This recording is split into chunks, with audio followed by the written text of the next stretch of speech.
So let me pull up a document because that's where we're gonna jump in. And there are kind of three things that I wanted to remind you about in case you had forgotten, or maybe you never knew them about Shepards. So first one being how authoritative Shepards is. There's a reason that Shepardize is really the verb that people use. It's kind of like the way people say Google. Shepards has been around for 148 years. It is the industry standard in validating authority. So Shepards is also authoritative because it's the only one that provides positive treatment in addition to negative treatment, meaning you get that full spectrum of legal analysis, not just the bad stuff, but the good stuff too. Now, it's also exhaustive, meaning everything that we do on Shepards gets done quickly and thoroughly. So when a court releases a document, that gets updated on Lexis within 24 hours. Same thing if the court releases an edit to one of their opinions, it gets updated on Lexis within 24 hours. Lexis actually has more case law than any other research competitor out there. Now, the way that Shepards works is we have a team of US-based attorney editors. So when a document is released and added to our system, the attorney editors go in, they read it very thoroughly, and they figure out all of the different things that that case impacts. And then they update Shepards within 48 to 72 hours to reflect those changes or those implications. Shepards is also, it's just an amazing tool. One of the things that I usually say to you guys is it's a sword and a shield, because Shepards can help you both expose weaknesses in your argument or your opponent's argument, as well as bolster your analysis with that positive authority. What can you Shepardize? So at this point, I think you probably know you can Shepardize cases. You can Shepardize statutes. You can Shepardize parts of statutes, subsections of statutes. You can Shepardize things like the Federal Register or the Code of Federal Regulations, restatements, patents, law reviews, treatises, most constitutional provisions. There's so many things that you can Shepardize to find out what others have said about that particular document. So we Shepardize for two important reasons. One, to validate the law, and two, to expand our research. So when we are validating the law, the question that I always want you to ask yourself is, does this analysis impact my specific issue and my jurisdiction? So those are your two really important questions. Remember that each Shepard signal indicates a different type of treatment. And the one that scares people the most is usually that red stop sign, right? Because people see it and they think, oh, I can't cite to this case, it's bad law. That is not true. The red stop sign should be an indication that you need to start investigating. Now, we talked about this when you first started and we had our first foray into Shepards, so maybe you remember, but even if you have a red stop sign, you have to ask yourself, is this impacting my issue? So is the part of the opinion that you want to cite to the reason that that red stop sign is there? If not, you can safely cite to it as long as that part of the opinion has not been overruled or criticized. The second thing being by your jurisdiction. If I'm in the 8th Circuit, then I want to see how is the 8th Circuit treated the part of the opinion that I want to cite to. If the 8th Circuit's never said anything bad about it, then we're good to go. Similarly, if I'm in the 8th Circuit and the US Supreme Court has said something, then I have to pay attention. If the only negative treatment comes from some state court that has no bearing on my jurisdiction, then it doesn't matter that it has a red stop sign. Now, one of the ways that you can quickly tell why the signal is what it is through this section over here on the right called Reason for the Shepard Signal. So it's pretty straightforward. This case, the Grutter case, has an orange question symbol. And anytime you hover over any of the Shepard signals, it's going to remind you what they're for. So this is telling us that the validity has been questioned. That is what that orange question symbol means. And we could go right to the authority that has questioned it, but the reason for the Shepard signal is going to give us a quick heads up about why that orange question symbol is there. So this is telling us that this case has been editorially selected by those US-based attorney editors as having the strongest influence on the overall Shepard signal. So it's telling us that Students for Fair Admissions, Inc. questioned the validity of the Grutter opinion, and it actually goes through this. So it says, Grutter seemed to rely on the premise that evidence of past discrimination by the university itself may be important and relevant factors, yada, yada, yada. So we could go right to the headnote in this opinion to see exactly how it's been treated. But the reason for the Shepard signal is giving us that kind of pop-up that should at least draw our attention to the strongest impacting case causing the signal. Now, we could go just to the citing decisions. We could go to any category of treatment. So maybe we just want to look at that positive authority. Or we could Shepardize the full document so that we can see everything all at once. And we're going to do that now so that I can kind of walk you through the 4 tabs that are included in your Shepard's report. So typically when you open up a Shepard's report, it's on the Citing Decisions tab. That's the tab that you probably rely on most often because it's showing us the 180 decisions that have cited to Grutter versus Bollinger. But we have a couple of other things that I want to show you. So the first one here is the Appellate History tab, and it is exactly what it says. It is the procedural history of the Grutter versus Bollinger opinion. So it's telling us here, this is the citation that we Shepardize. This is the version that we were just looking at the Shepard's report for, and that's the Sixth Circuit Court of Appeals from 1999. There was prior history. So before it came to the Sixth Circuit, it was an Eastern District of Michigan case, and its companion case was Gratz versus Bollinger. After it left the Sixth Circuit, it went back down to the Eastern District of Michigan, and then it actually was appealed, and the US Supreme Court reversed it in part and remanded it. It went back to the Sixth Circuit, then it went back to the Eastern District for costs and fees, and then there was a later or subsequent proceeding in the Eastern District as well. So this is what's showing us the up and down of that opinion. If this list view is confusing to you, and sometimes it is for me, you have the option up here at the top right to look at this same information in what we call a map view. So this is a great visual overview of the up and down of this decision. And just like it's interactive, so we can zoom in, we can, go right to the opinion that criticizes it. We could get to that Supreme Court opinion by clicking on the box. It's showing us the timeline and that history in this visual overview. So if that is more helpful to you, you just click on the pie chart and that's going to show you the grid view. To go back to the list view, you just click on that full view again and it'll take you back. So if you ever are in an opinion and you either want to see what happened before or after this opinion was in the court that it's in, you can look at appellate history, and that's going to show you that procedural history and allow you to navigate to any of the other points of this case's life through the courts. So citing decisions, this is one that we have talked about quite a bit, but I just want to remind you of a couple of things while we're here. So this is every case that has cited to that Sixth Circuit opinion in Grutter.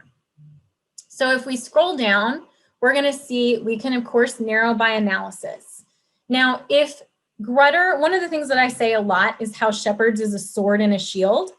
That's because if Grutter is an opinion that supports our side of the argument, if it says what we want it to say, then we can use that positive authority or that followed by authority to find other cases that have held similarly or followed Grutter.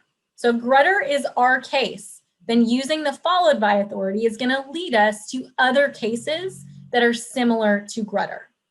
On the flip side, this validity questioned or distinguished by or criticized by, that's going to be what our opponents would use to figure out why Grutter shouldn't apply in our case. So if you find a case that goes against your side of the argument, it does not say what you need it to say, looking at Shepard's and looking at that any negative treatment of the opinion, that's going to help you figure out how to criticize or distinguish it and use that in your argument. It's the whole enemy of my enemy is my friend. So you want to keep that in mind. So if the case supports your side, look at followed by to find more. If the case goes against you, look at any negative treatment to figure out how to criticize, distinguish it, or tell the court why they shouldn't be relying on that case. Those are your sword and your shield right there. Now, your neutral authority can still be really helpful because you have categories like explained by. So if you need a little bit more help in kind of understanding what happened in the Grutter opinion, that explained by category is a great one for that. You also have your other filters. So if you know that you're in a particular circuit, maybe we're in the Sixth Circuit. So maybe we just want to see what the US Supreme Court and the Sixth Circuit have had to say about this case. If we're in federal court and all federal courts apply, then maybe we want to select multiple and just select all federal courts so that we can see all federal treatment of this case. The other thing that may be useful, so the depth of discussion or analysis. This is going to show us the cases that have really had a lot to say about Grutter that would be analyzed and discussed versus mentioned and cited, which are just referencing it briefly. So maybe we want to narrow to these two categories to see in more detail what courts have really had to say about Grutter. You've got your narrow by head note. So you can always narrow by head note from an opinion. At the end of every head note, there's a link that says Shepardize, narrow by this head note. So if you just want to validate that one point of law, or you just want to see additional authority that's discussed your head note, you can do that from the opinion. If you forget or you don't think about it until you're in the Shepard report, you can always use the head notes here to narrow your focus. And anytime you want to view the text of all the head notes, you just click View Text of Head Notes, and it's going to show you each head note from the opinion. So you can figure out which one or multiple ones you want to narrow by. The other thing that's really helpful is search within results. So sometimes when we Shepardize opinions, we get thousands of citations, and it's too much for us to try to deal with. But maybe we're interested in a particular part of this, or a word, or a key phrase, or we want to see all of the courts that have cited to Grutter and talked about blank. We can use search within results to narrow that focus to exactly what we're looking for.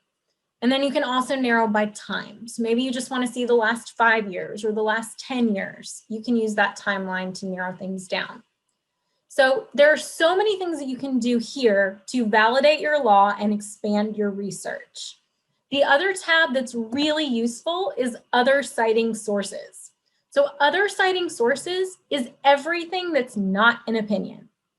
So you can see on our filter on the left, that's secondary sources like law reviews and treatises.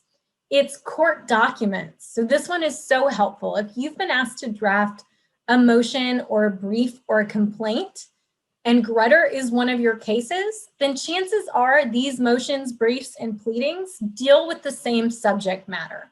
So when you Shepardize a case that's on point for you and you look at motions or briefs that have cited to that case, you're finding templates that deal with the same topic. So you can see how was the argument structured, or what did this look like when it was actually filed in court. So that's a really, really helpful filter for you. Same thing, you can search within results and you can narrow by time here as well. Last tab in the case Shepard's report is what we call the table of authorities. So the table of authorities in Shepard's is every case that Grutter cites to in the opinion. So we've got 9 cases here, and then the little squares underneath the name of each opinion tell us what Grutter did with that case. So the first 2, Grutter just cites to those. Hopwood, Grutter actually criticizes. The Michigan State case, Grutter follows, and it's also cited in a dissenting opinion.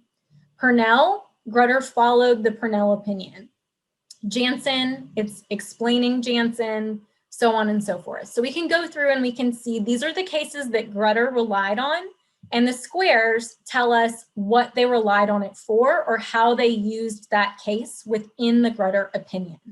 So this is another kind of secret weapon where you can actually see what did Grutter use to make the argument in that opinion.